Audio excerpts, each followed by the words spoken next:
সাথে রয়েছে সুসম্রাট musical troop. ভেটকি মাছ কি হবে? হাত ধরে সৌভিক কেবল পনিরটাই করতে। আনন্দ করুন আর নাচ সেটা তো অবভিয়াসলি থাকবে।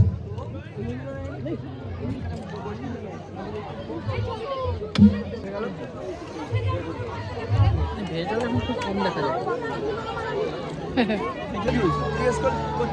উঠে গেল কেন? বলছে আমিও জানি না। ঠিক আছে, প্রবলেম নেই। সাদা ভাত, তার সাথে ভেজ ডাল, আর তার সাথে এরকম হচ্ছে ঝুড়ি ঝুড়ি আলু